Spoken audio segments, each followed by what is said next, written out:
back to the Getting to Know Denver podcast.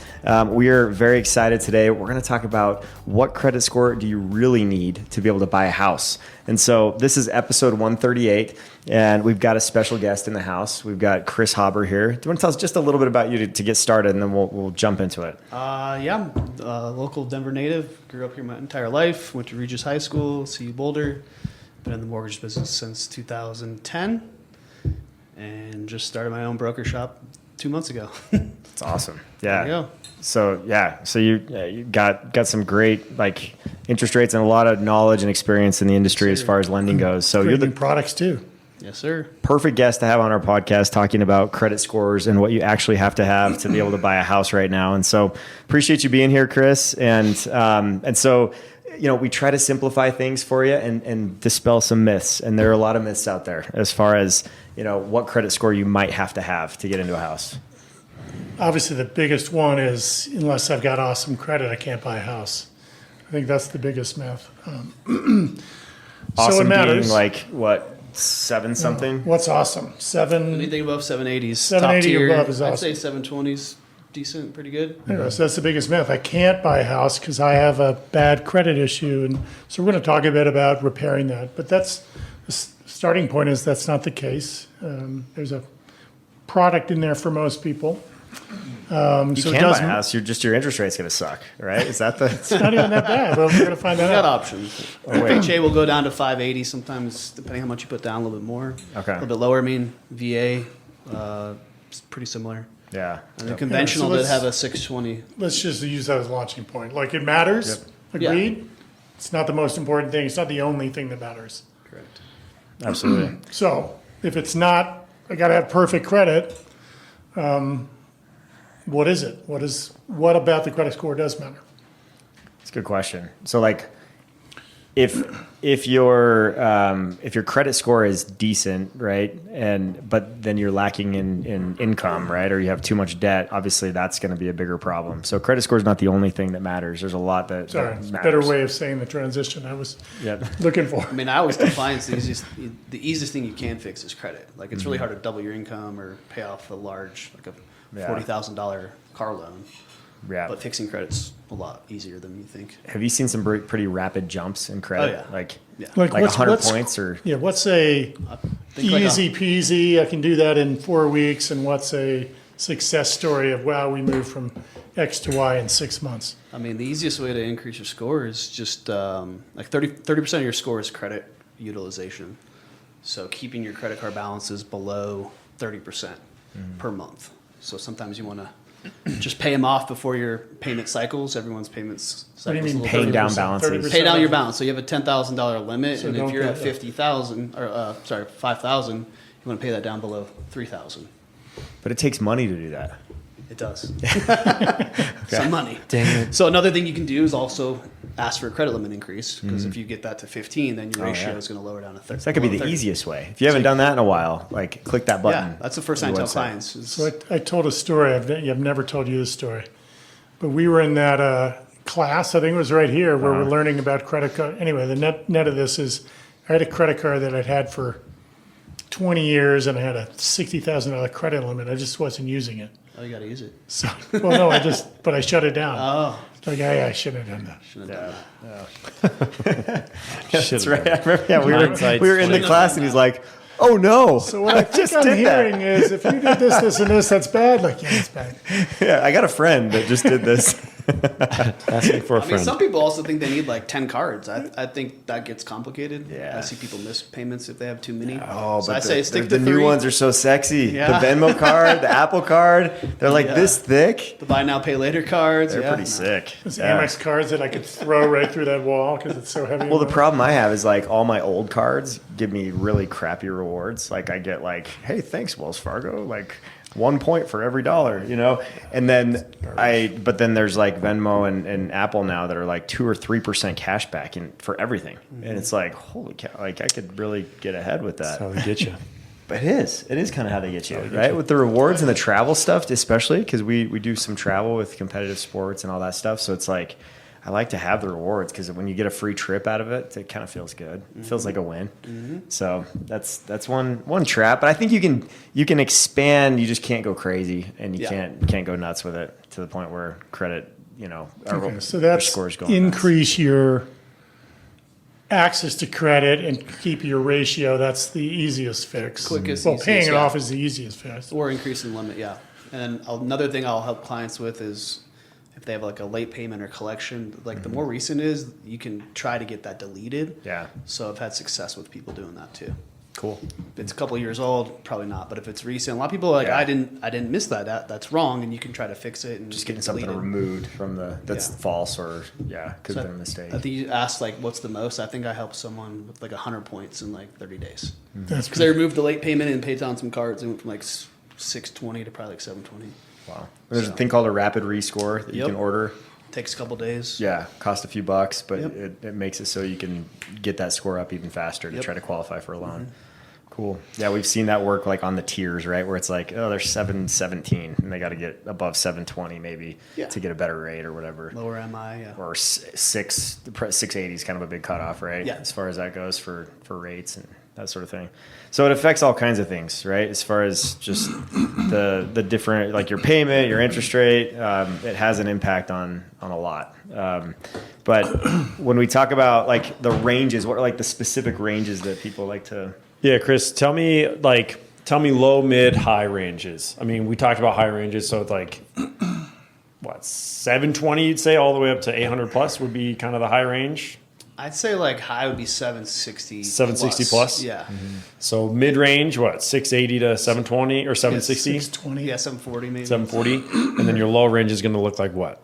That can qualify you for something. Yeah, anything below 680 down to 580. 580, And huh? it depends on FHA and VA. You got to have like reserves, maybe, especially on VA or FHA, like maybe 5 or 10% down, not the minimum. Gotcha. Right. Lower debt to income ratio. So it's kind of like a model that score matters, but so do like the other factors too. Right. So if for some reason you can't get that credit up to where you want it, you can at least bump it up a little bit, maybe hit a different tier. But every tier of credit's going to have some kind of impact on your loan type, how much you're going to be required to put down potentially, your rate for sure. So that's why we push so much on like, hey, let's maybe ask for a credit limit increase or just those easy fixes, because even just like that simple fix can really put you over to the next tier, which is going to help you and save you hundreds month to month. Well, So- and the key is don't just self-reject yourself, right? Like understand that like there is a loan for you that you can there is options that you can look at least with whatever your credit score is, most likely. There are probably some exceptions to that, but you can make a plan. You can get there. Don't just not look into buying a house because you think your credit score is a wreck. Like I would check it out first. Talk to somebody like Chris that can tell you like, here's your credit profile, here's what you can do. And that's what I want to talk about next is like the fastest ways and the best ways to improve your credit before you buy. Well, let me do a quick, because I did a lookup on Gemini just to see what's the delta, because we talked about that maybe before the camera was running. Like at a 600 credit score, you'll pay a premium on your rate of roughly a point, 3/4 a point, and that's what basically it told me, somewhere between 1 and 1.5 points. And if you do the math on a $400,000 mortgage, it ends up being a couple $100 a month. Not nothing, Yeah. but not enough reason to not pursue your dream of owning a home while you get your credit score It's up. doable still. That's kind of the takeaway I have. Yeah. Yeah. You can always buy FHA. I'll help clients get their scores up post-closing, give them directions, and then if rates come down or when they come down, refinance out of that into conventional. And that's when it really gets you can save like Savings. $500 a month on a But if that's where you $400,000 loan. start, Yep. you get in the game. So maybe Yeah. this is the question. So you start improving.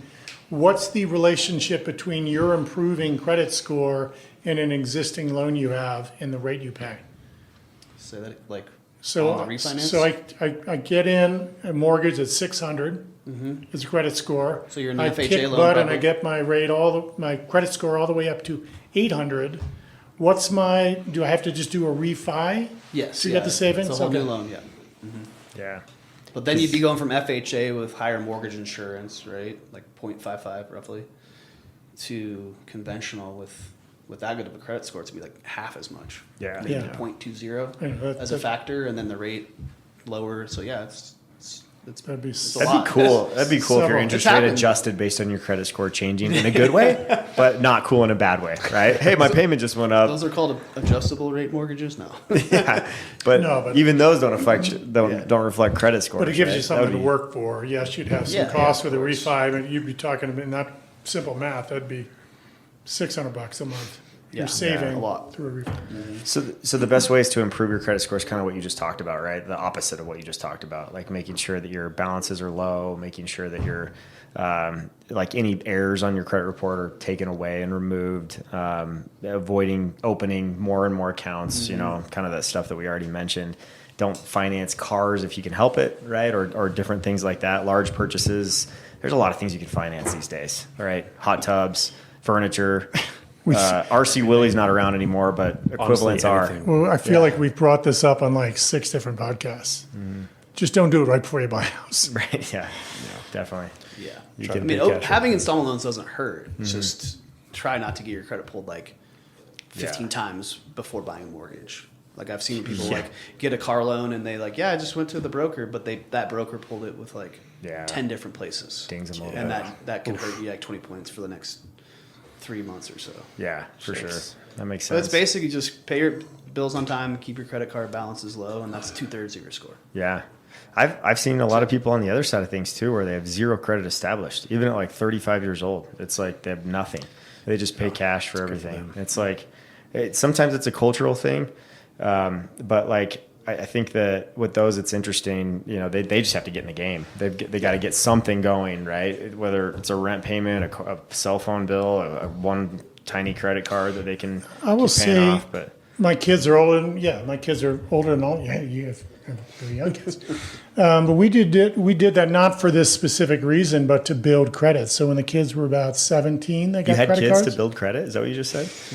But my kids have had credit cards since they were 17, and they have their own Yeah. credit scores now, and they're all pretty good. That's another trick actually. That I know, I that's- use. So Good to train the system because they don't know anything if you have no access to credit. Might have gotten debit cards at 14, and I don't know when to get them a credit card. So that's a good Just question. add 'em- You said we did it- 17? add 'em We as did an it right authorized before they user went to your card. college. Oh, okay. That's another trick I do. If someone Interesting. I was has talking. not say a that lot, again? add them to your credit card as an authorized. That's what we did. Because they take over that history. So if you open it in 2000 and your kids just got on it, it looks like they've had a credit for that long. But for do they get 26 hit years. with dings if you get a ding? It's no ding. Okay.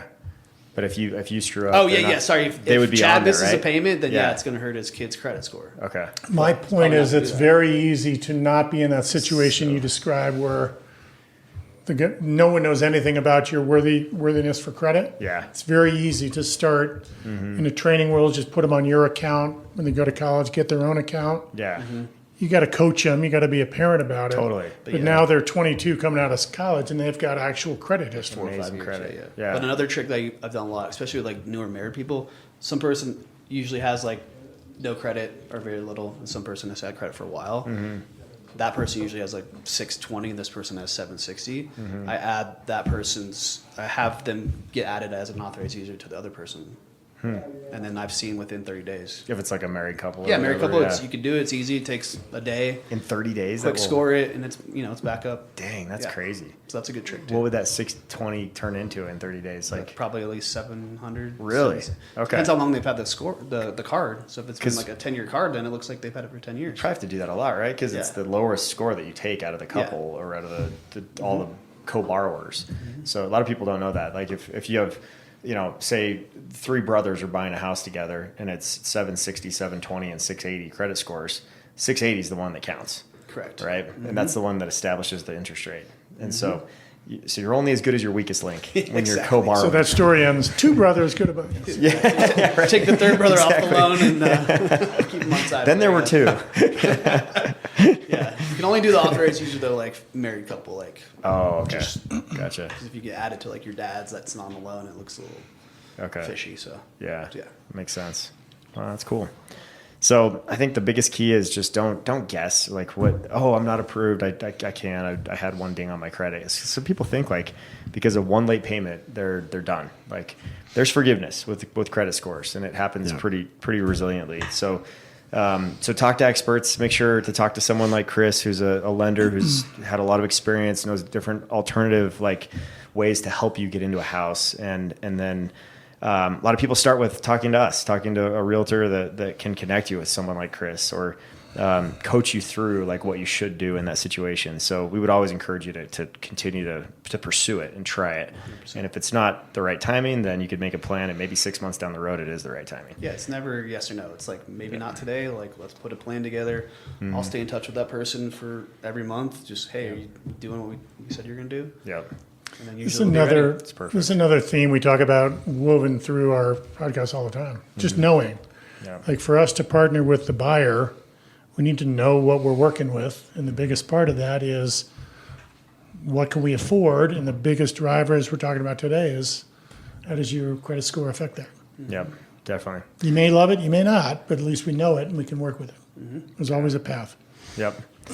So yeah, I mean the honest answer as far as like what score you really need, man, it used to be like close to like a lot of the programs kind of stopped at 640. Would you say 620? Like 620? Chapa, I think Okay. is still 620. Okay. Conventional was 620, but they have now changed it. Okay. So it's also kind of like a wild card. Like let's see. Yep. Depends on the overall risk. But you've got investors that will do 580. 580, sometimes 560. It just Okay. depends on Okay. a lot of different factors. So yeah. Yeah. So if you're listening, you thought you were kind of out for the count and you're in the upper fives, like you're still in the game. You could do this. And if you're lower fives, I would still be talking to somebody to help. There's actual credit repair people too that you can talk to too. And you probably have some connections for those people. Yeah. That you can help with for people that need a lot of help, right? As far as that goes. And so there's no shame in that. It's all about getting it corrected and getting on the right path. The sooner the better, so that you can borrow again and have that healthy financial life. So that's huge. Biggest dings on credit reports. What takes you down the fastest? Late payment On what? on anything. And the more, probably more a mortgage than anything, but 30-day late on a you mortgage. don't own a home yet, a car loan or anything, any credit card or anything. Yeah.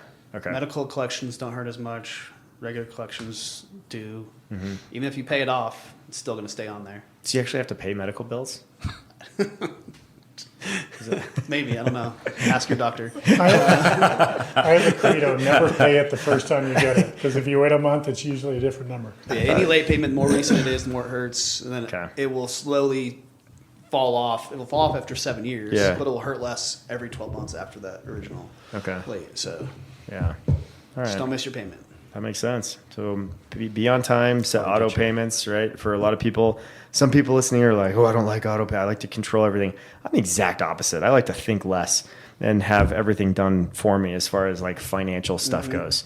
And even savings. I like to have savings just happen automatically without me thinking about it. Because if I think about it, I might think wrong. So I don't know. That's just my style. I think the easier you can make it for yourself to be financially healthy, the better. But, so we talked about credit score that you actually need, like 560 is kind of the lowest that I'm hearing, maybe even 540. But there's some investors out there that would probably work with you, and then you need a score that opens doors, not a mythical perfect number, right? That's it. Right. So don't shoot for that like perfect 850 or whatever the perfect score is. Is that the perfect score? I think the highest I've seen is like 820. Okay. No, I think there's a theoretical max, and it's like Yeah, but I've never 848 seen or it. something like that. You That's gotta be like- 60, 70 years old. Yeah. No late payments, nothing. That's like getting a 1600 credit on the cards. SAT. You don't Yeah. know Doesn't how old happen. I am. He's like, I'm just, I didn't want to say anything, but All right. you gotta be 40 like Chad. Not that there's anything wrong with it. Well, if you're listening to this and you're curious about what buying options you have personally, and you want to know, like, am I in the ballpark to be able to buy a house based on credit or based on income, debt ratios, all that stuff, definitely give us a call. We'll connect you with a guy like Chris that can help you to get this done, so that you can get into a home and start establishing equity for yourself. 90% of millionaires say that they attribute their millionaire financial picture at the end of their life based on real estate owned and what real estate has done for them over the long term. So owning a home as young as you possibly can is one of the greatest things you can do for yourself, as long as it's comfortable and it's you're not overspending on your mortgage payment. So we can help you do that, and we never want to push you past what's comfortable. So if we can get you started, give us a call, and we'd love to help you get into that first house so that you can start to do just that. So thanks for listening. We'll catch you on the next one.